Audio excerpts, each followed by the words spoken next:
할렐루야. 오늘 귀한 예배 오신 여러분을 진심으로 환영하고 축복합니다. 마이크 소리가 댁에서 잘 들리시는지 모르겠습니다. 저희가 좀 시스템을 바꿨는데 어떤 가정에서도 예배를 잘 들으실 수 있기를 원하고 불편함이 없으셨으면 좋겠습니다. 오늘 저희가 표적 두 번째 시리즈 말씀을 나누게 됩니다. 당연하지 않은 것을 당연하게 여기다 라는 제목으로 말씀을 함께 나누기 원하는데요, 오늘 다 같이 일어나셔서 본문 말씀 같이 함께 읽고 말씀을 나누도록 하겠습니다. 요한복음 4장 43절부터 54절까지에 있는 말씀입니다. 우리 가정에서도 하나님의 말씀을 펴시고 함께 같이 교독하도록 하겠습니다. 43절부터 54절에 있는 말씀입니다. 제가 먼저 읽겠습니다. 이틀이 지남에 예수께서 거기를 떠나 갈릴리로 가시며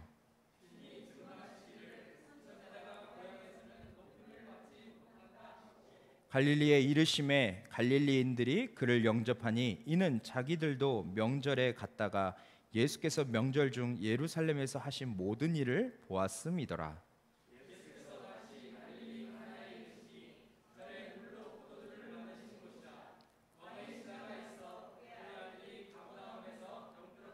그가 예수께서 유대로부터 갈릴리로 오셨다는 것을 듣고 가서 청하되 내려오셔서 내 아들의 병을 고쳐주소서 하니 그가 거의 죽게 되었음이라.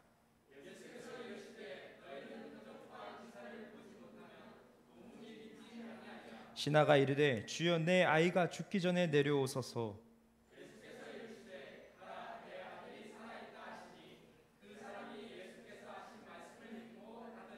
내려가는 길에서 그 종들이 오다가 만나서 아이가 살아있다 하거늘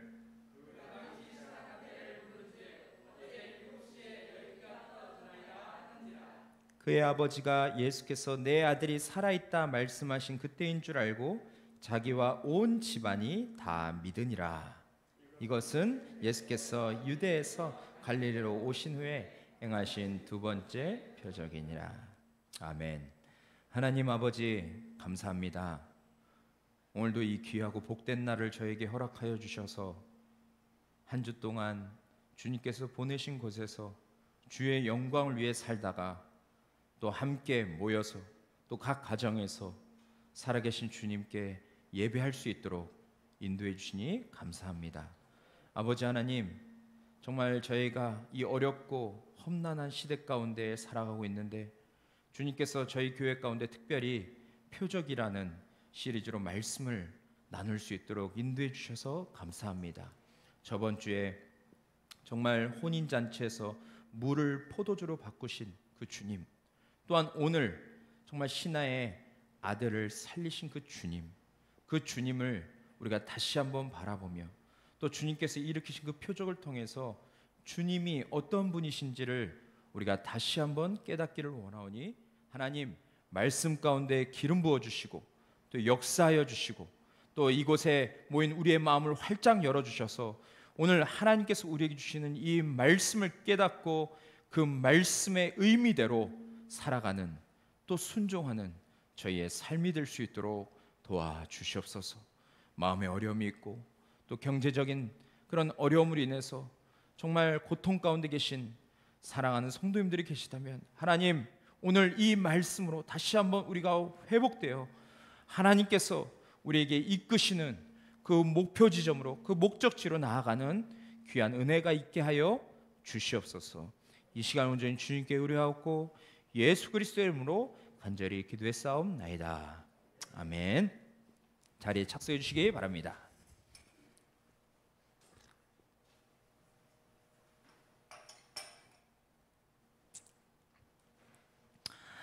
우리는 지난주에 가나의 혼인잔치를 통해서 예수님께서 물을 포도주로 바꾸신 것에 대한 의미를 생각해 보았습니다. 그런데 제가 저번 주에 강조했듯이 여러분 표적은 어떤 의미가 있다고 했습니까? 표적. 혹시 저번 주의 말씀을 까먹진 않으셨겠죠? 예. 표적에는 의미가 있는데 어떤 의미라고 이야기를 했습니까? 네, 표적은 그냥 기적에서 그냥 놀라고 감탄하고 거기서 끝나는 것이 아니라 표적은 그 놀라운 기적과 이적을 일으키신 그분이 누구신지를 말해준다라는 것을 우리가 함께 나눴습니다. 팀 켈러의 인생 질문이라는 그 책에서 보니까 이런 말이 되어 있습니다. 표적은 이정표와 같다고 그렇게 표현을 합니다. 그러면서 이렇게 말했죠. 제가 한번 읽어보겠습니다. 이정표의 존재 이유는 그 자체가 아니고 목적지를 가리키는 데 있듯이 표적 역시 무엇인가를 가리키는 역할을 한다. 이정표를 따라가다 보면 목적지에 도달하듯이 표적이 가리키는 곳으로 가면 목적지가 있는데 그것은 예수 그리스도이시다. 표적은 예수 그리스도에게 안내하는 이정표이다 라고 말했습니다. 그렇습니다. 팀 켈러가 말한 것처럼 표적은 이정표처럼 우리를 결국 누구에게 안내합니까? 바로 예수 그리스도께 안내합니다. 우리의 인생의 문제와 인생의 고통과 또한 여러 가지 죄, 그 다음에 죽음, 이런 것들이 우리에게 몰려오는데 그럴 때 그것을 해결해 주실 수 있는 유일한 분, 그 예수님께 우리를 인도한다라는 것이죠. 그래서 여러분과 또 제가 또 정말 우리 사랑하는 성도님들이 함께 이 어려운 시기에 표적에 대해서 공부하는 것은 의미가 있는 것입니다. 저는 이번 시리즈를 통해서 기대하는 것이 있습니다. 뭐 저만의 기대일 수도 있겠지만 기대하는 것이 있는데 그것은 우리가 한 주 한 주 이 놀라운 표적을 일으키신 예수 그리스도를 우리가 나누면서 우리가 더 그 주님을 선명하게 볼 수 있기를 원합니다. 또한 그 주님을 향한 온전한 믿음이 우리 안에서 회복되어서 이제는 그 주님께서 이끄시는 그 목적지, 그 삶의 방향을 정확하게 잡고 인생을 다시 시작하는 그런 은혜가 우리에게 주어지기를 원합니다. 그리고 우리가 이 시리즈 말씀을 통해서 주님을 분명히 만나게 되면 어떤 변화가 일어나는가? 그것은 오늘 설교 제목처럼 예전에는 그것이 당연하지 않았던 것이 이제는 당연하게 여기는 것으로 바뀌는 그런 은혜가 우리에게 주어지기를 원합니다. 여러분도 그런 기대감을 가지고 시리즈 말씀을 함께 나눴으면 좋겠습니다. 저는 저번 주처럼 먼저 본문을 좀 살펴보고 그 다음에 핵심 내용들을 좀 나누기 원합니다. 여러분, 근데 오늘 본문 앞에 누가 나옵니까? 우리가 몇 주 전에 나눴던 그 사마리아 여인이 나옵니다. 그 사마리아 여인, 이방인이었지만 그녀를 예수님께서 찾아가시고 그녀를 만나주시고 또 그녀의 문제, 삶의 문제와 또 구원의 문제를 동시에 주님께서 해결해 주십니다. 그래서 그 여인의 삶이 놀랍게 변화되는데 그 이후에 어떻게 그녀가 살게 됩니까? 사마리아에 그녀가 복음을 전하게 됩니다. 가서 수많은 사람들에게, 마을에 가서 수많은 사람들에게 내가 그리스도 메시아를 만났다고 그렇게 복음을 선포하게 되죠. 그래서 수많은 사람들이 주께로 나오는 그런 역사가 일어납니다. 그런데 오늘도 주님은 이러한 기적을 일으키지 않을까라는 그런 기대감을 갖게 합니다.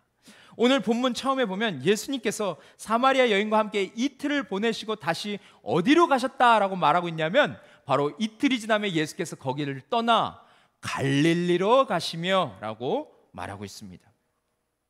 예수님은 자기 고향 또 그곳에 갔을 때 제대로 된 대접을 받지 못함을 알면서도 예루살렘 그 영광의 자리를 벗어나서 다시 갈릴리로 갔음을 말하고 있습니다. 그런데 저는 이 고향에 갔을 때 제대로 된 대접을 받지 못한다는 것에 굉장히 공감을 합니다. 왜냐하면 제가 실제로 그런 경험을 했기 때문에 그렇죠. 제가 어렸을 때부터 자란 교회, 물론 그곳에서 사랑을 많이 받고 그곳에서 많은 도움을 받고 제가 성장했지만 제가 그곳에서 사역을 하면서 느꼈던 것은 무엇이냐면 내가 아무리 달라져도 성도님들은 나를 사역자, 목회자로 보기보다 어렸을 때 그 말썽꾸러기 병현이로 생각하는구나 라는 생각을 많이 했습니다. 그런데 제가 다른 교회 갔을 때, 처음에 이제 다른 교회를 이제 갔을 때, 그때 제가 느꼈던 것은, 아니 분명히 똑같은 설교를 여기서도 하고 그 과거에 고향교회에서도 했는데 왜 여기서는 이렇게 사람들의 반응이 좋을까? 그런 생각을 하면서 고향에서는 인정받기가 어렵구나 라는 그런 생각을 했었습니다. 예전에 같은 교회 출신의 한 전도사님이 이런 얘기를 했습니다. 새벽 예배에 그 전도사님이 이제 설교하러 갔는데 항상 오시는 모치님이 계셨어요. 근데 어느 날 전도사님과 그 모치님 두 사람이 이제 예배를 드리게 된 것입니다.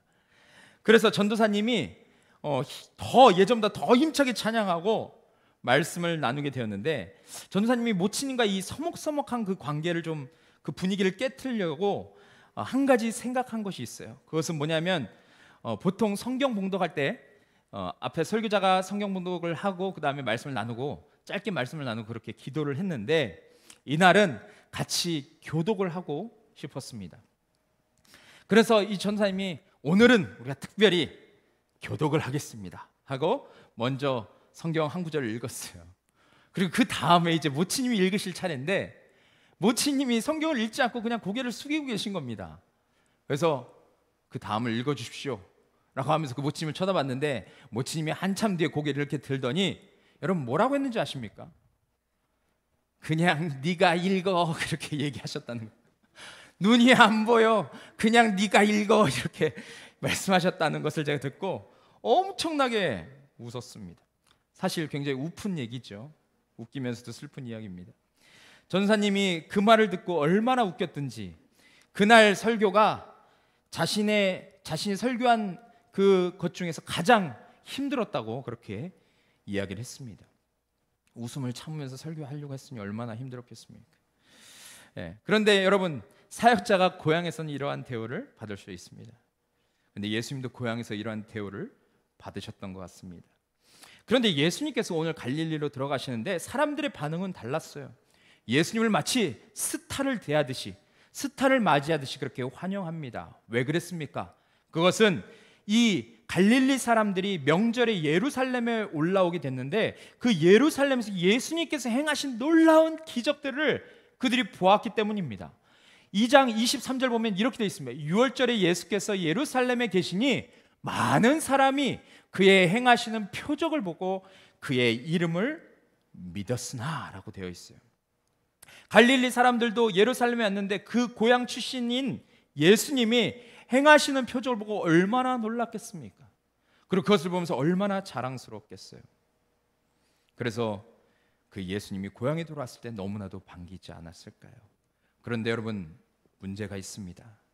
그것은 무엇이냐면 그들은 예수님이 일으키시는 표적과 그 기적과 이적에만 관심이 있었지 예수님 그분이 누구신지에 대해서는 전혀 관심이 없었다는 것입니다. 지금도 많은 사람들은 기적과 표적에만 관심이 있습니다. 그래서 예수님을 통해서 자신의 문제가 해결되고 소원이 성취되기만을 간절히 원하죠. 그러한 표적이 일어나기를 원합니다. 하지만 그것을 일으키는 예수님께는 관심조차 없는 것을 보게 돼요. 그래서 삶과 신앙이 따로 국밥인 경우가 너무 많이 있지 않습니까?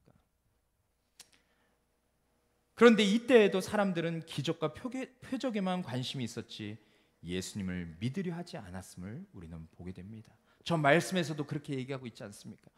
표적을 보고 그의 이름을 믿었으나, 예수님의 이름을 믿었고 그분이 어떤 분이신지는 전혀 믿지 않았던 것을 보게 됩니다.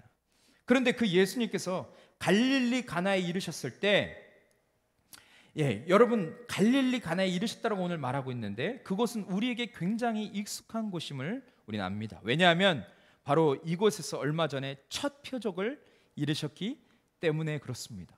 물을 포도주로 바꾸는 그 놀라운 일을 이곳에서 이루셨기 때문에 그렇죠. 그래서 아마 이들은 또 뭔가 어떤 기적이 일어날 것을 기대했을 수 있습니다. 그리고 성경은 그런 분위기가 일어날 것 같은 것으로 우리를 이끌고 있죠. 46절 보시면 예수께서 다시 갈릴리 가나에 이르시니 전에 물로 포도주를 만드신 곳이라 왕의 신하가 있어 그의 아들이 가버나움에서 병들었더니라고 말을 합니다. 예수께서 가나에 이르셨을 때 한 왕의 신하가 예수님께 나옵니다. 그리고 그가 말하기를 자기 아들이 가버나움에서 병이 들었다라는 것을 이야기하죠. 근데 여기서 말하는 왕은 어떤 왕입니까? 바로 헤롯 대왕, 예수님이 태어나실 때 예수님을 죽이려고 했던 그 헤롯 대왕, 그 왕의 아들이었음을 이야기합니다. 헤롯 대왕의 아들 헤롯 안티파스임을 이야기해요. 그런데 그는 역사적으로 어떤 사람이라고 말하냐면 그의 헤롯 대왕, 그의 아버지보다 더 잔인했던 왕이라고 그렇게 역사는 평가합니다. 그런데 이 헤롯 안티파스는 이 당시에 분봉왕이라고 불려졌어요. 여러분, 분봉왕 여러분 많이 들어보지 않았습니까? 근데 이 분봉왕은 헬라어로 테트라크라고 이렇게 말합니다. 이 테트라크라는 것은 한 나라의 4분의 1이나 절반 정도를 다스리는 통치자, 왕을 가리켜서 말하는 용어입니다. 그러니까 헤롯 대왕 이후에 헤롯 대왕이 자기 그 영토를 4분의 1로 이렇게 쪼개서 그 4분의 1을 4개로 쪼개서 그 4분의 1을 자기 아들들에게 맡긴 것이죠. 그래서 지역의 왕으로 세웠던 것입니다. 그런데 이 헤롯 안티파스가 그 나라의 4분의 1을 다스리는 왕이었고 이 신하는 그 헤롯 안티파스의 신하였다라고 말하니 그의 권력이 얼마나 대단했겠습니까? 헤롯 왕 옆에서 인사, 재무, 또 행정, 군사, 교육 등 이런 것들을 감당했다고 생각할 때 그 사람의 보직은 굉장히 중요한 보직이었음을 우리는 생각할 수 있습니다. 지금으로 따지자면 국방부 장관이나 기획재정부 장관, 또 국토교육부 장관이나 또 교육부 장관, 이러한 역할을 하지 않았을까라고 생각을 하게 됩니다. 그런데 여러분, 지금 이 신하에게 문제가 있는데 어떤 문제가 있습니까? 사랑하는 아들의 목숨이 위태롭습니다. 그랬으니 여러분 어떻게 했을까요? 종들을 시켜서 이 아이를 낳게 하는 그 일에 완전히 전념했을 것입니다.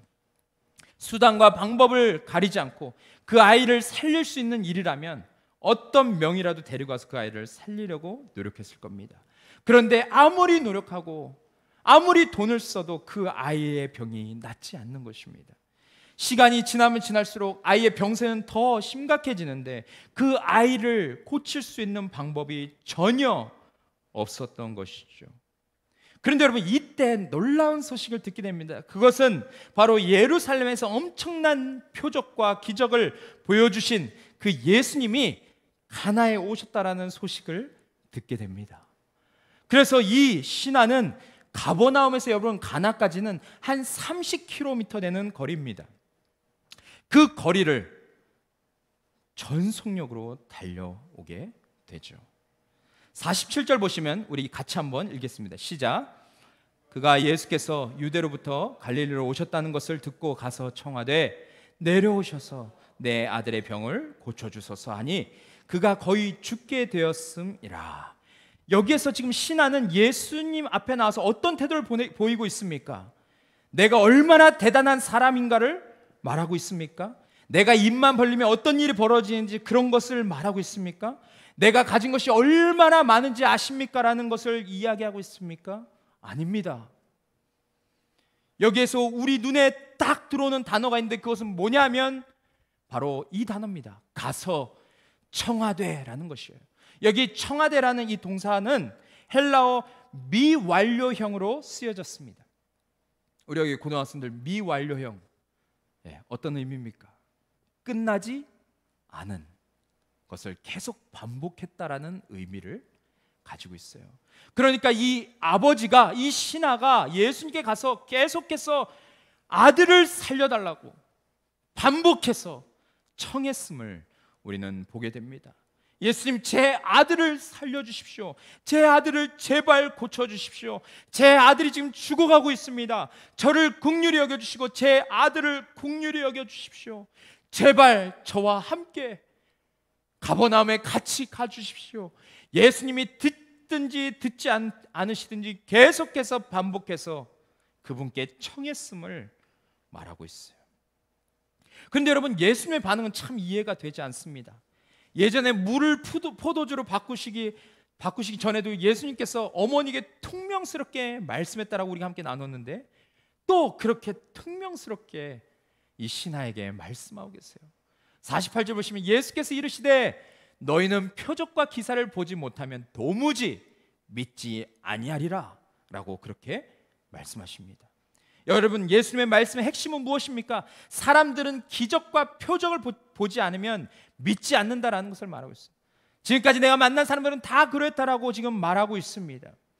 여러분, 지금 우리도 그렇지 않습니까? 우리 중에서 이런 사람들이 있죠. 주님께서 기적을 일으켜서 제가 정말 이 문제를 해결해 주시면 제가 하나님을 믿겠습니다. 내 자녀가 대학을 붙으면, 내 자녀가 결혼을 하면, 내 자녀가 취업을 하면 제가 그때 잘 믿을게요.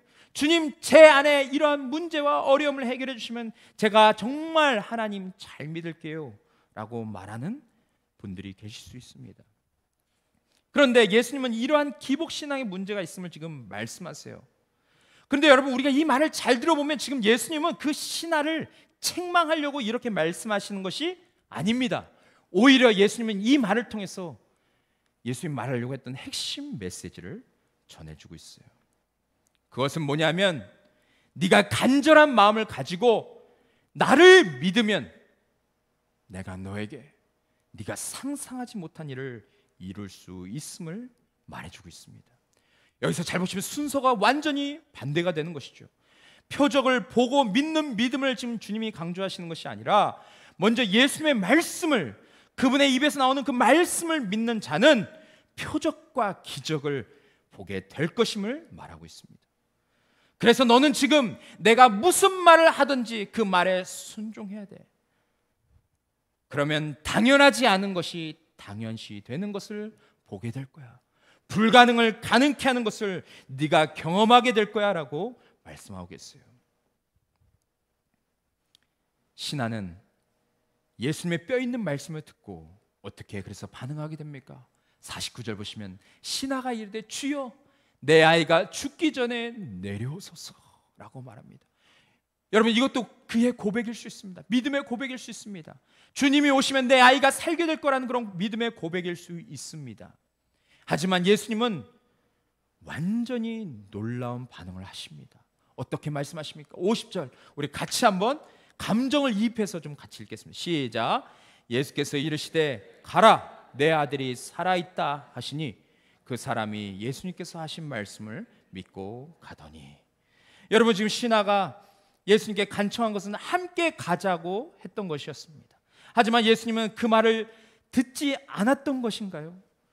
갑자기 신하 보고 뭐라고 얘기합니까? 가라, 너 가라, 네 아들이 살아있다 라고 그렇게 말씀하시고 꼼짝을 하지 않으십니다. 여러분들 만약 이런 상황에 처했다면 정말 당황스러운 상황 아니겠습니까? 잘 생각해 보십시오. 이 아버지는 아들을 살리기 위해서 지금 어떠한 노력을 했습니까? 30km나 되는 그 거리를 정말 쉬지 않고 달려왔을 것입니다. 지금은 교통이 발달해서 차를 타고 가면 30분, 40분이면 가는 거리지만 이 당시에는 길이 좋지도 않았습니다. 그리고 만약에 산을 탔다면 6시간이나 7시간, 아니 그 이상이 걸렸을 수도 있습니다. 그런데 아들을 살리기 위해서 지금 허겁지겁 달려온 이 아버지에게 사람을 차별하지 않은 주님께서 뭐라고 말씀하십니까? 가라, 네 아들이 나았다라고 어찌 보면 되게 냉정하게 그렇게 말씀하시는 것을 보게 됩니다.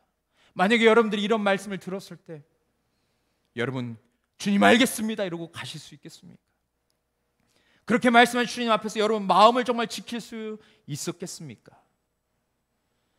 그리고 이미 낫다라는 것을 믿고 여러분 정말 돌아갈 수 있겠습니까? 그런데 여러분 참 신기하게도 오늘 이 신하는 당연하지 않은 것을 당연하게 받아들입니다. 이것을 성경에서는 믿음이라고 말을 합니다. 아무튼 그는 예수님의 말씀을 믿고 다시 집으로 돌아갑니다. 그리고 내려가다가 날이 저물어서 그랬을까요? 너무 어두워서 그랬을까요? 여관에서 저녁을 보내고 다음날 아침에 동이 트자마자 다시 자기 집으로 내려가게 됩니다. 그런데 여러분 그 하룻밤을 보내는 그 아버지의 마음 어떠했을까요? 이 아버지는 지금 예수님을 모시고 가야 되는데 예수님을 모시고 갈 수도 없습니다.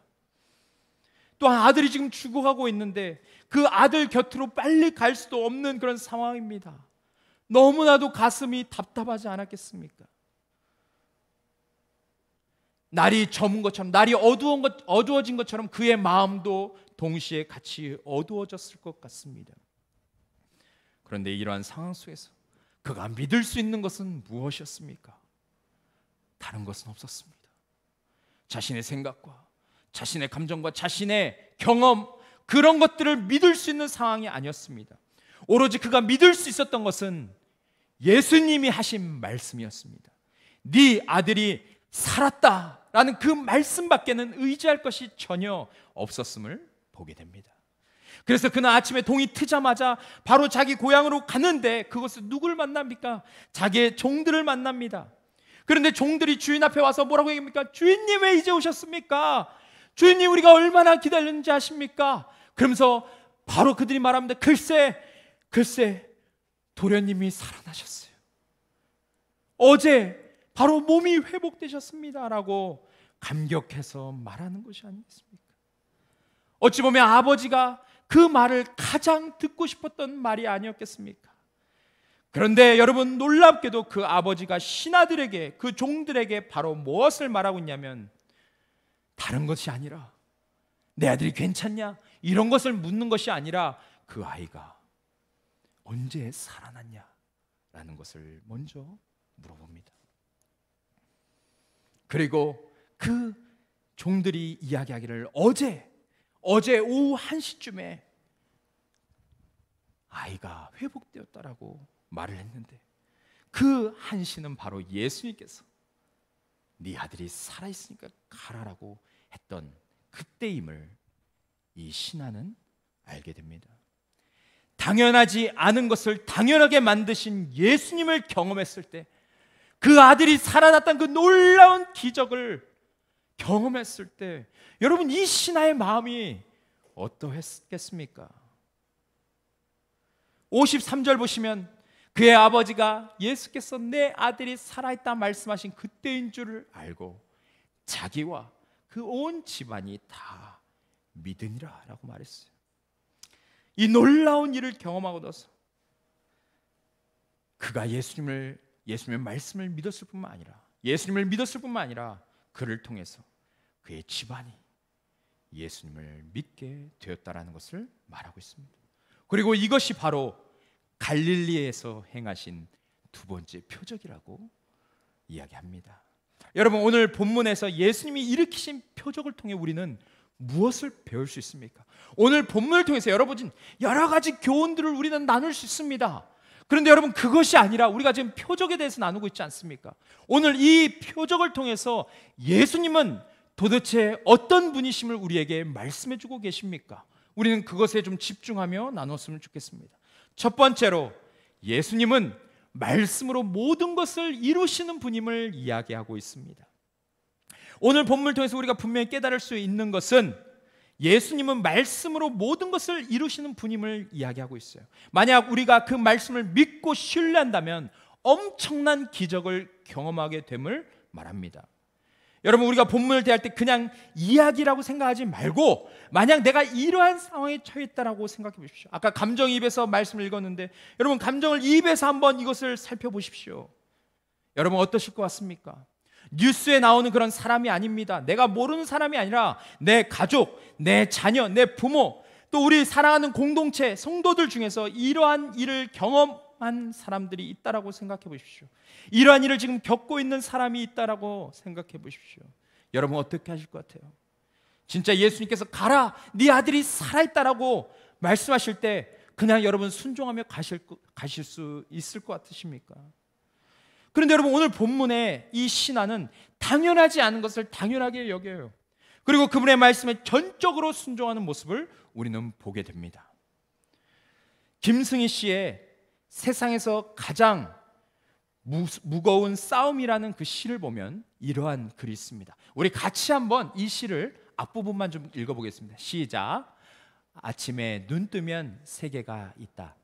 아침에 눈 뜨면 당연의 세계가 있다. 당연의 세계는 당연히 있다. 당연의 세계는 당연히 거기에 있다. 당연의 세계는 왜 거기에 당연히 있어야 할 곳에 있는 것처럼 왜 맨날 당연히 거기에 있는 것일까?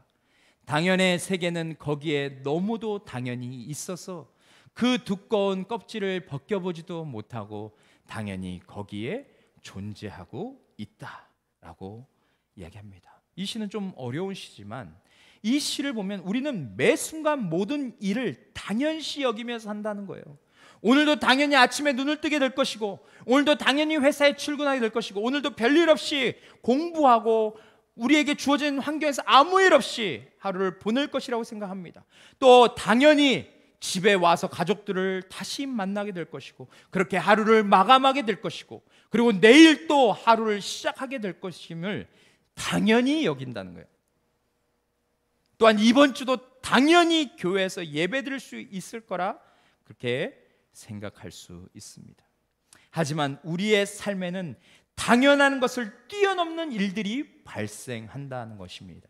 내가 생각지도 못한 일을 경험하고 말로 표현할 수 없는 그런 일들을 우리는 경험하며 살 수밖에 없음을 말하죠. 그래서 우리의 머릿속에는 당연한 것과 당연하지 않는 것으로 인해서 늘 싸움이 일어납니다. 그리고 이러한 싸움은 끊이지 않는다는 것을 우리는 인생 가운데서 발견하게 되죠. 그런데 여러분, 지금 신하는 도저히 이해할 수 없는 상황을 당연시 여깁니다.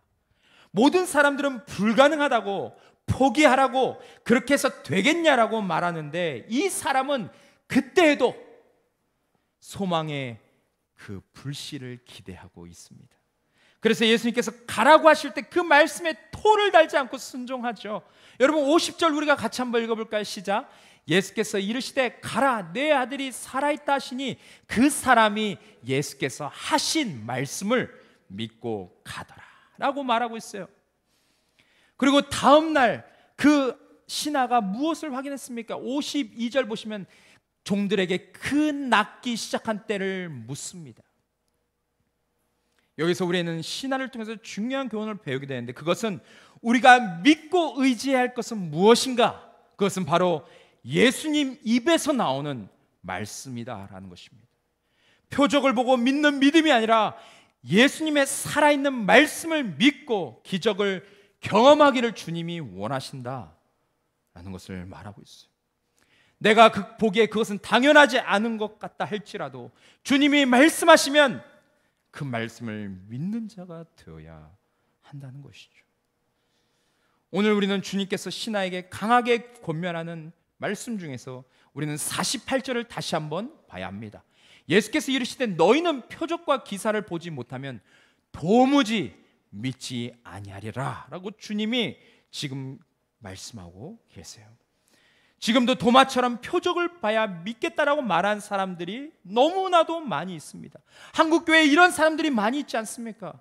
신자라고 예수님을 믿는다라고 말하지만 여전히 하나님을 이용해서 자기의 문제가 해결되고 소원이 성취되고 어떤 기적만을 경험하기를 원하는 그런 사람들이 너무나도 많이 있지 않습니까?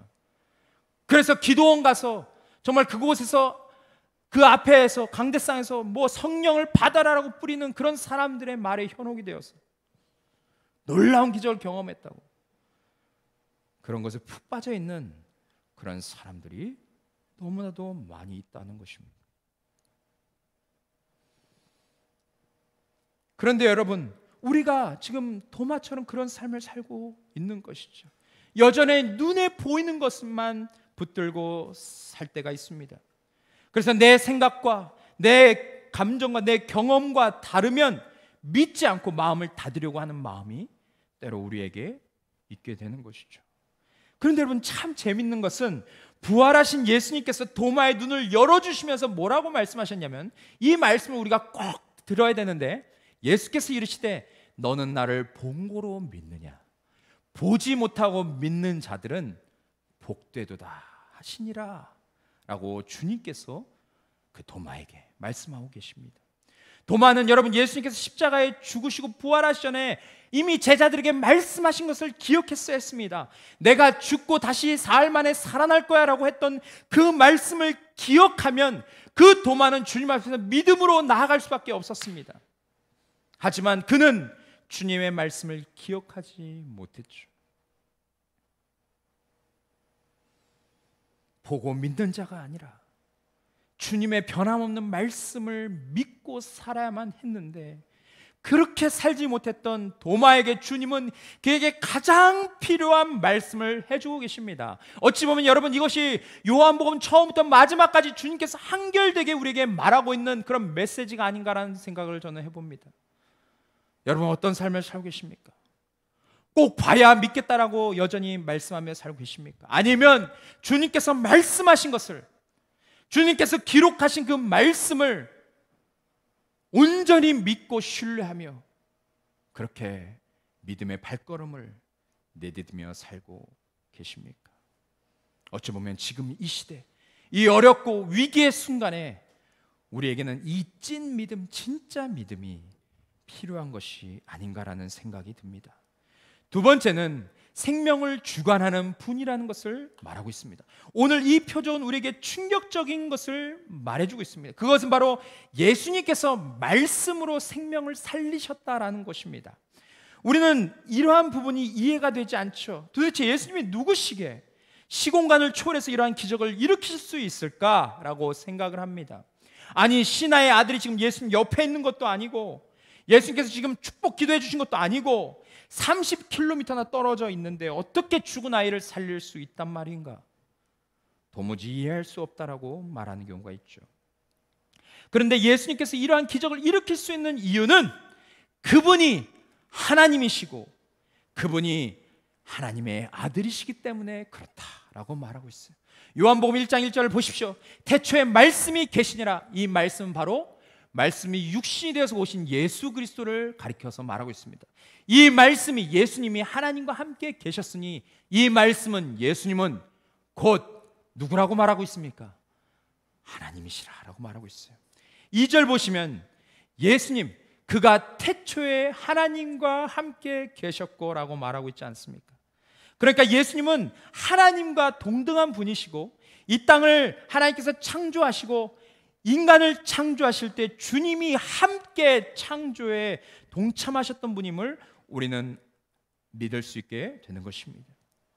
여러분, 만약에 예수님이 모든 세상을 창조하시고 인간을 창조하셨다면 이 땅에 있는 생명체를 다스리는 것, 이 땅에 있는 인간들을 다스리는 것은 당연한 것임을 우리는 믿을 수 있게 되는 것이죠.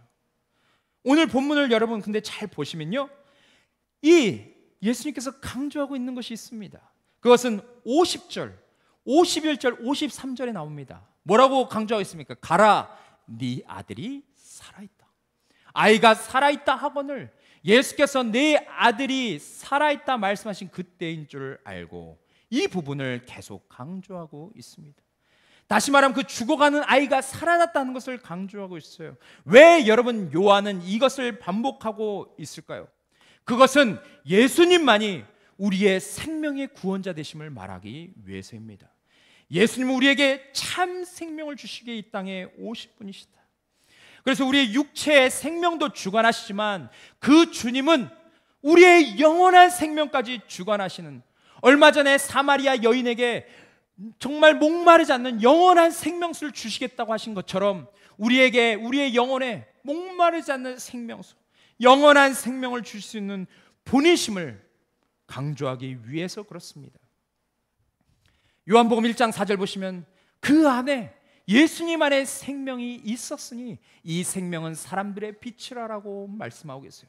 또한 우리가 잘 아는 것처럼 요한복음 10장 10절 예수님이 이 땅에 오신 목적에 대해서 말하고 있는데, 도둑이 오는 것은 도둑질하고 죽이고 멸망시키려는 것뿐이요 내가 온 것은 양으로 생명을 얻게 하고 더 풍성히 얻게 하려는 것이라 라고 말하고 있지 않습니까? 주님은 이것 때문에 이 땅에 오셨다라고 말하고 있어요. 그리고 이 생명을 여러분 누구에게 주시길 원하셨습니까? 요한복음 1장부터 4장, 우리가 지금 함께 나누고 있는 4장까지를 보면 예수님은 유대인인 니고데모에게 니고데모에게 이 생명에 대해서 말씀하셨어요. 거듭남에 대해서 말씀하셨습니다. 또한 사마리아 여인, 유대인들이 개 취급했던 그 이방인, 그 사마리아 여인에게도 이 생명을 불어넣어 주셨어요. 또한 오늘 왕의 신하에게도 이 생명을 주기를 원하셨음을 보게 됩니다. 즉 예수님은 그분의 사역을 통해서 모든 사람에게 이 생명을 주기를 원하셨음을 우리는 보게 되는 것이죠. 출신, 인종, 직종, 또 어떠한 죄를 지었던 그것과 상관없이 주님은 모든 사람에게 이 은혜가 미쳐지기를 원하셨습니다. 요한복음 7장 37절에서 말하는 것처럼 누구든지 목마르거든 내게로 와서 마시라. 이것이 열방을 향한 주님의 선포이지 않습니까? 누구든지 어떤 사람이든지 목마르거든 내게로 와서 마시라. 주님께서 우리를 초청하시고 있는 것이 아니겠습니까? 구원을 향한 목마름을 가지고 살았던 유명한 가수가 있습니다. 그는 한 예능 프로그램에서 나와서 자신이 구원을 갈망하고 있다는 것을 말했고 그때부터 구원의 긴 여정이 시작되었어요.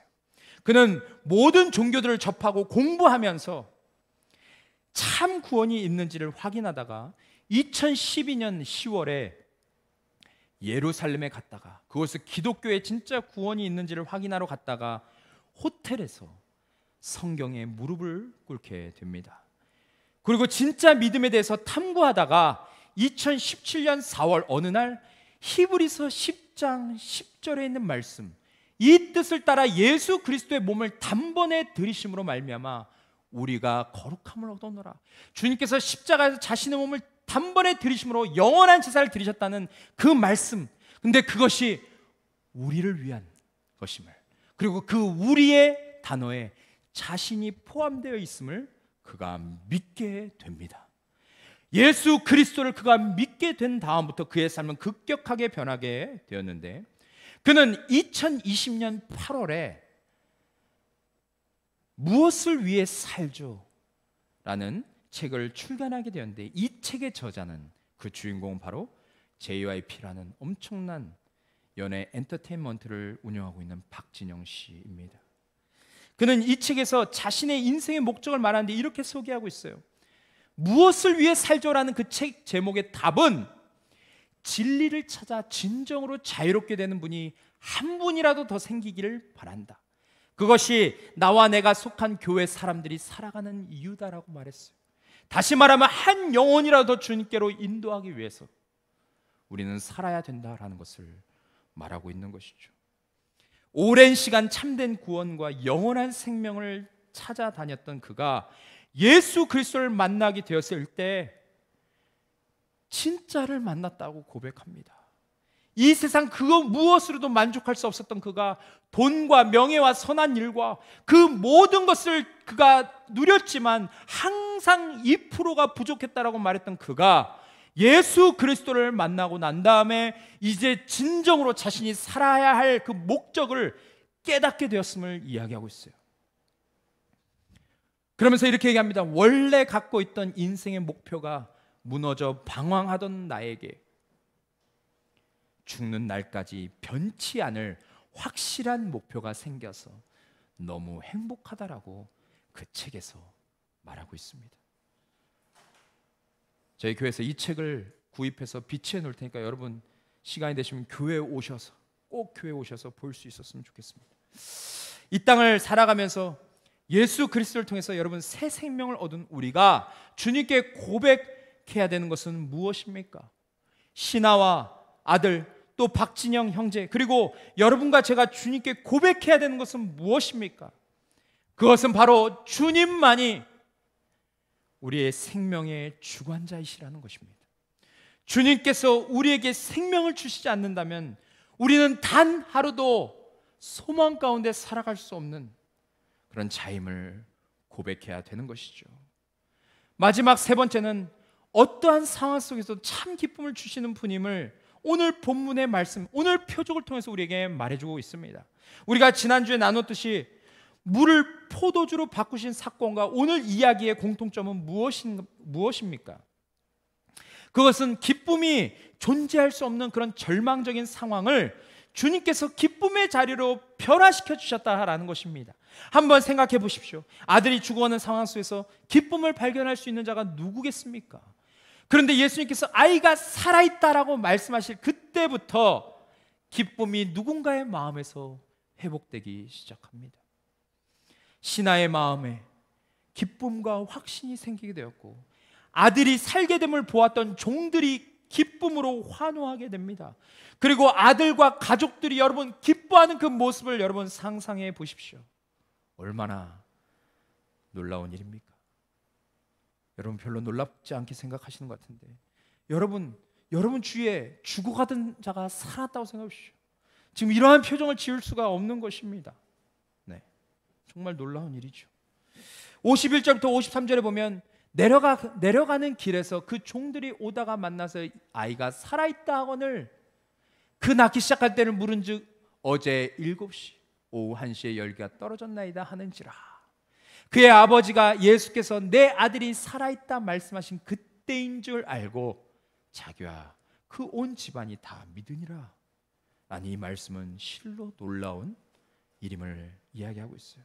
그런데 우리가 여기서 놓치지 말아야 할 것이 있습니다. 그것은 바로 아이가 살아났다는 것, 그것이 기쁜 소식이죠. 그 집안의 기쁜 소식입니다. 또한 포도주가 떨어졌던 그 잔치에서 포도주가 가득히 채워졌다는 것은 너무나도 기쁜 소식이죠. 하지만 여러분, 진짜 기쁨의 소식은 무엇입니까? 바로 이 놀라운 표적을 일으키신 예수님께서 이 땅에 오셨다라는 것, 그것이 이 표적에서 가장 중요한 부분임을 우리는 망각하지 말아야 합니다. 요한복음 3장 16절에 보시면 하나님이 세상을 이처럼 사랑하사 독생자를 이 땅에 주셨다라고 말합니다. 이는 그를 믿는 자마다 멸망치 않고 영생을 얻게 하려 하심이라. 17절에 또한 뭐라고 얘기한지 아십니까? 우리 같이 한번 읽겠습니다.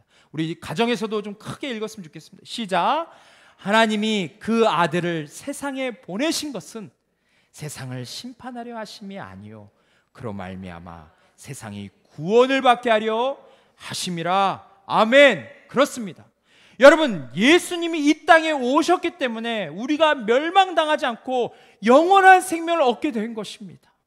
예수님이 이 땅에 오셔서 우리의 죄와 우리의 모든 것을 다 끝장내놓으셨기 때문에 그 십자가의 영광으로 말미암아 우리가 심판을 받지 않게 된 것입니다. 또한 우리가 구원에 이르게 된 것이죠.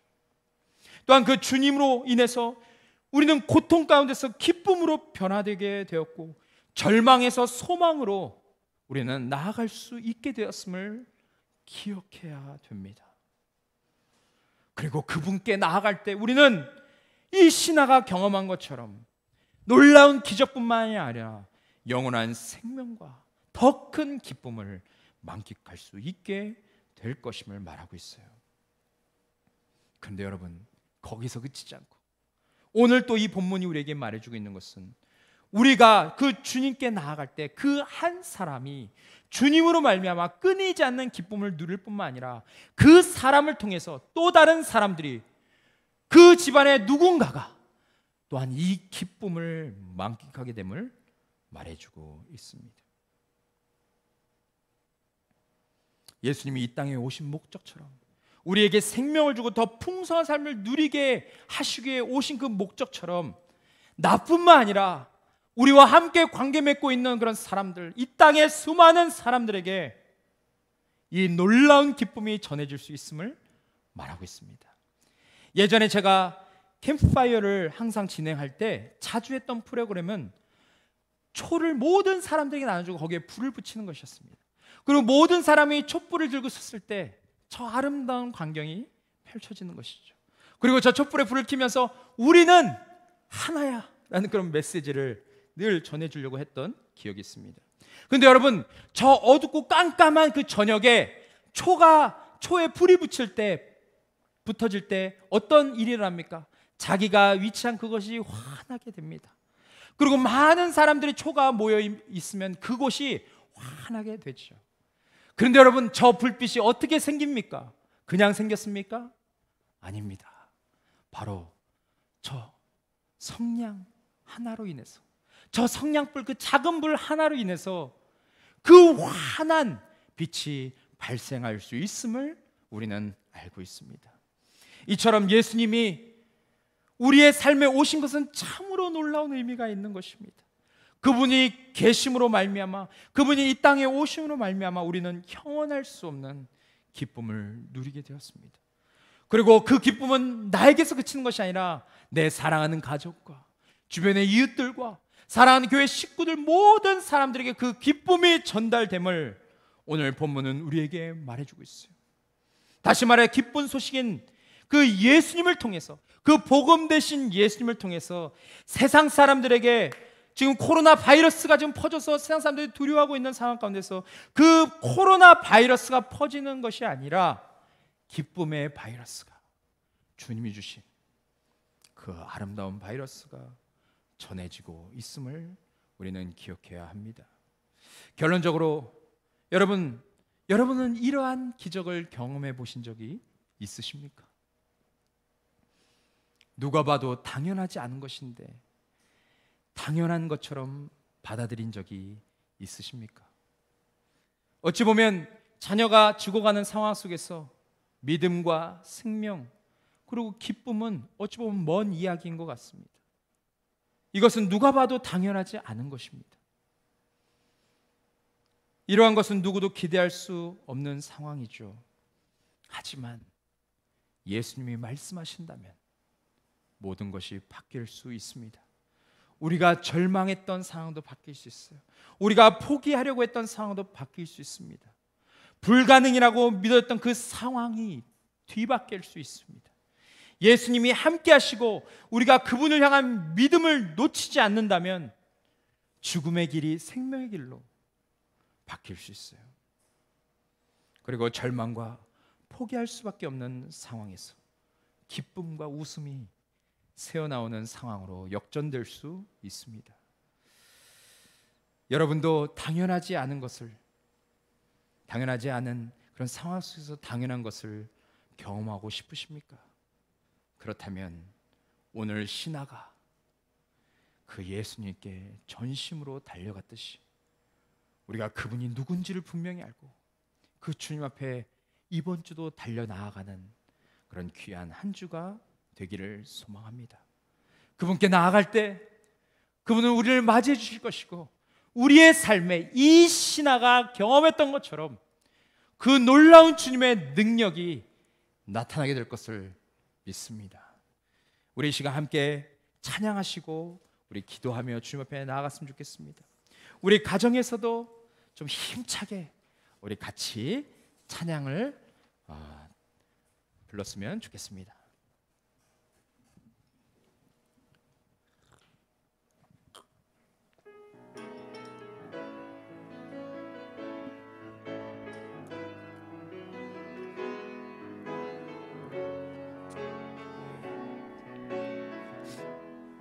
주의 보좌로 나아갈 때에 어떻게 나가야 할까? 나를 구원한 주의 십자가, 그것을 믿으며 가네. 주의 보좌로 나아갈 때에 주의 보좌로 나아가, 나 여전히 부족하나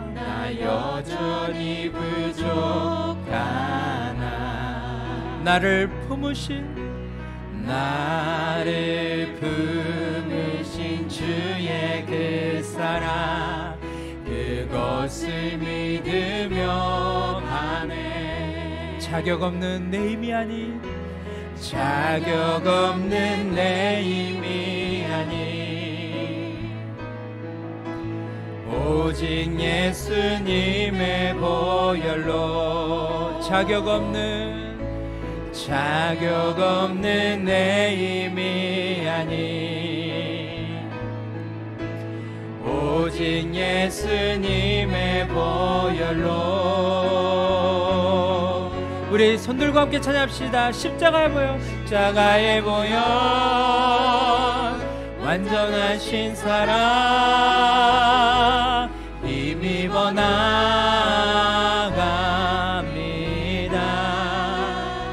십자가의 보혈 완전하신 사랑 힘입어 예배하. 다시 한번 찬양합시다. 십자가의 보혈, 십자가의 보혈 완전하신 사랑 힘입어 나갑니다. 십자가의 보혈 완전하신 사랑 힘입어 예배. 다시 한번 믿음으로 선포합시다. 십자가의 보혈, 십자가의 보혈 완전하신 사랑 힘입어 나갑니다. 십자가의 보혈 완전하신 사랑 힘입어 예배하미. 십자가 십자가 십자가 십자가 내가 처음 볼 때에 나의 맘의 큰 고통 사라져. 오늘 믿고서 내 눈 밝았네.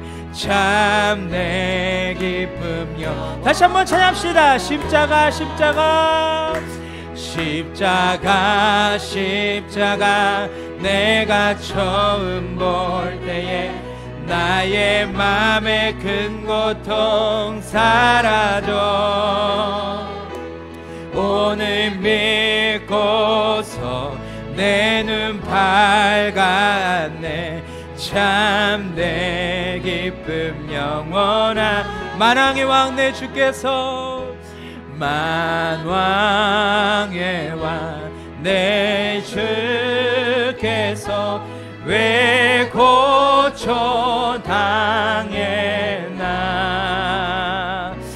이 벌레 같은 날 위에 그 보혈. 우리 2절 같이 찬양합시다. 주 십자가 못 박힘은 주 십자가 못 박힘은 속죄함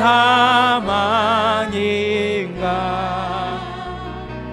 그 긍휼함과 큰 은혜 말할 수 없. 우리 눈 감고 찬양합시다. 십자가 십자가 십자가 십자가 내가 처음 볼 때에 나의 맘의 큰 고통 사라져.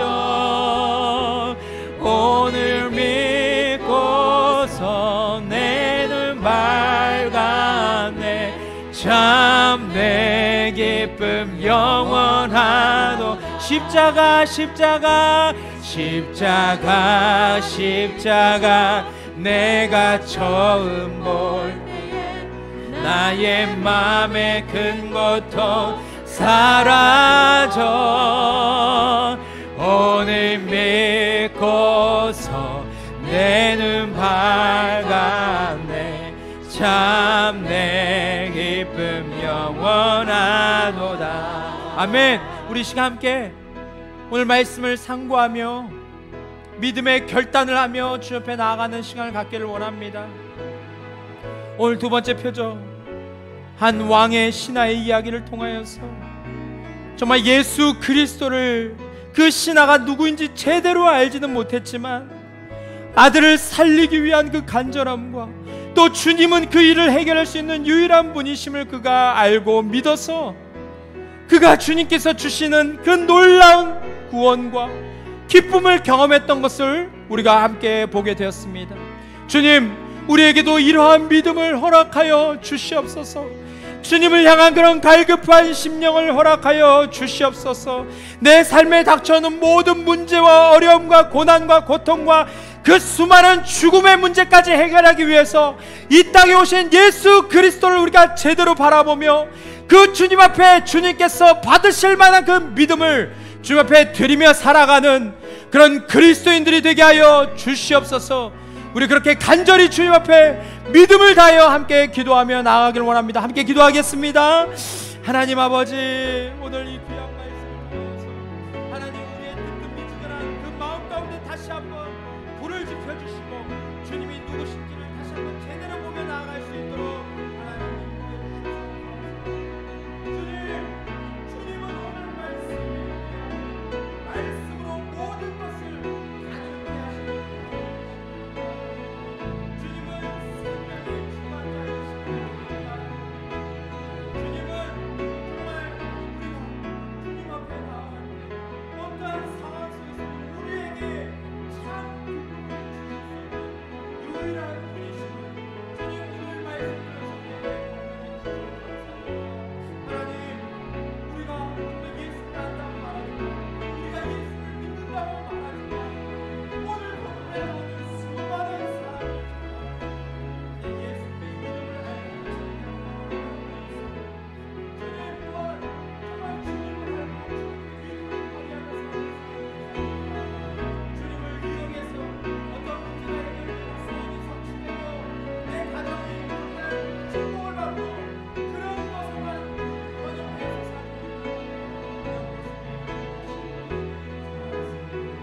주님, 오늘 이 말씀을 우리의 믿음을 다시 한번 드러내주시고 정말 나의 믿음 없음을 다시 한번 보게 하여 주시고 주님 앞에 산 믿음으로 주님이 원하시는 그 온전한 믿음으로 주 앞에 다시 한번 설 수 있는 기회를 주시옵소서.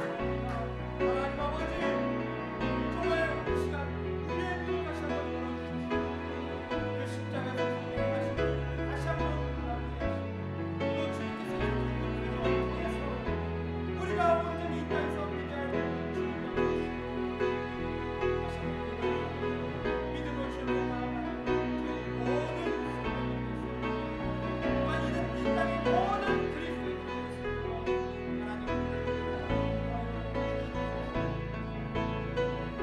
우리 시간 한 가지를 드리겠습니다. 지금 세상이 너무나도 혼란스럽고 또한 소망이라고는 찾아볼 수 없는 그런 암흑의 시대 가운데 우리가 살고 있습니다. 이번 주에도 코로나19 일정 모델로답게 계속 진행되면서 많은 상점들이 문을 닫게 되고 이제는 사람들이 살 수 없겠다라고 이런 상황 가운데서 사는 게 무슨 의미가 있냐라고 말하면 정말 그 어려운 가운데 주님 우리가 생각하고 있습니다. 그러나 오늘 말씀에 의하면 우리가 이런 절망과 고난과 낙심 가운데서 우리가 소망을 가질 수 있는 것은 이 땅에 참 기쁨을 주시기 위해서 오신 그 예수 그리스도가 이 땅에 오셨음을 믿기에 우리에게 참 기쁨이 있음을 고백합니다. 주님, 정말 오늘 우리가 그 주님을 믿고 다시 한번 우리의 갈급한 마음 가운데 절망 가운데 살고 있는 우리의 마음 가운데 다시 한번 그 기쁨이 회복될 수 있도록 도와주시옵소서. 죽은 아들을 살려주실 때 그 집안이 예수님을 믿고 큰 기쁨으로 정말 주님 앞에 화답했던 것처럼 주님, 이 땅에 오신 예수 그리스도로 말미암아 우리의 삶에 기쁨이 끊이지 않도록 주여 도와주옵소서. 우리 그런 기도로 다시 한번 주님께 영광 돌리며 나아가길 원합니다. 함께 기도하겠습니다. 하나님,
예수 그리스도, 오직 예수 그리스도, 오직 예수 그리스도가 우리의 삶의 참 이유시며, 그분이 우리 인생의 참 목적 되시며, 그분이 우리의 삶에 참 기쁨을 주시는 유일한 분이심을 오늘도 우리의 부족한 입술로 고백하며 살게 하여 주시옵소서. 살아계신 주님 감사합니다. 오늘도 하나님께서 우리를 이곳 가운데 불러 모아주시고 주님의 생명의 말씀을 듣고 또 우리의 마음을 다하여 그 말씀에 반응할 수 있는 시간 주심을 감사합니다.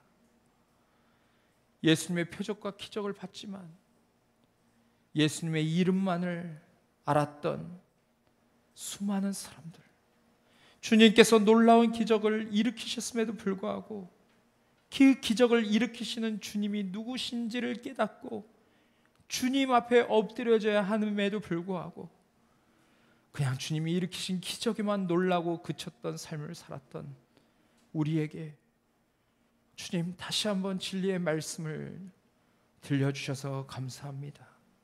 하나님, 이 어렵고 이 위기의 순간 가운데 하나님 오늘 표적의 말씀으로 우리가 정말 바라봐야 할 분이 누구신지를 다시 한번 주님 깨닫게 해주셔서 감사합니다. 주님은 말씀으로 모든 것을 이루실 수 있는 분이심을 우리가 함께 나눴고 주님만이 생명의 주관자 되심을, 또 우리가 주님께 나갈 때 주님만이 어떤 상황 가운데 있든 그곳에 참 기쁨을 주실 수 있는 분이심을 함께 말씀을 통해서 나누었습니다. 하나님, 이 말씀의 주인이신 예수 그리스도, 우리가 다시 한번 그 주님을 바라볼 수 있도록 도와주십시오. 우리의 눈이 가려져서 그 주님을 선명하게 보지 못하며 살았다면 다시 한번 말씀을 통해서 이 진리의 말씀을 과거에도 이루셨고 앞으로도 이루실 그 주님을 기대하며 믿음을 발휘하며 살아가는 우리의 삶이 될 수 있도록 도와주시옵소서. 그래서 정말 어제보다 오늘도, 오늘보다 내일도 그 살아계신 주님으로 말미암아 더 생명력 넘치는 삶, 더 풍성한 삶을 살아가는 우리 사랑하는 성도님들과 제가 될 수 있도록 하나님 은혜를 베풀어 주시옵소서. 주님, 지금도 정말 사업이 어려워서 여러 가지 경제난으로 인해서 또 가족이 정말 건강이 좋지 않아서 여러 가지 몸의 연약함으로 인하여서 또 직장의 문제와 또 자녀의 문제와 여러 가지 문제들로 인해서 낙심하고 절망하고 절규하는 자들이 있습니까? 그런 자들에게 오늘 이 말씀이 위로가 되게 하시고 이 말씀이 또 생명력을 불어넣는 말씀이 되게 하여 주시고 이 말씀을 통해서 우리 안에 잃어버렸던 참 기쁨이 회복이 될 수 있게 하여 주시고 당연하지 않은 것을 이제는 당연시 여기며 살아가는 그런 믿음의 사람으로 우리를 변화시켜 주시옵소서. 한 주 동안 살아갈 때 하나님 정말 오늘 그 주님을 그 신하가 간절하게 찾아가서 그 주님 앞에 엎드려졌던 것처럼 또 한 가수가 그 생명의 말씀, 진리의 말씀에 엎드려져서 오직 기독교에만 참된 구원이 있다라고 고백했던 것처럼 우리도 그 생명 되신 주님 앞에 나아가 엎드리기를 기뻐하는 그런 귀한 삶을 살 수 있도록 축복하여 주시옵소서. 다음 주에 또 만나고 다음 주에 말씀을 나누는 그날까지 주님께서 선하게 인도하시고 역사해 주실 것을 기대하며 우리 주 예수 그리스도의 이름으로 간절히 기도했사옵나이다. 아멘. 아멘. 주님 감사합니다. 주님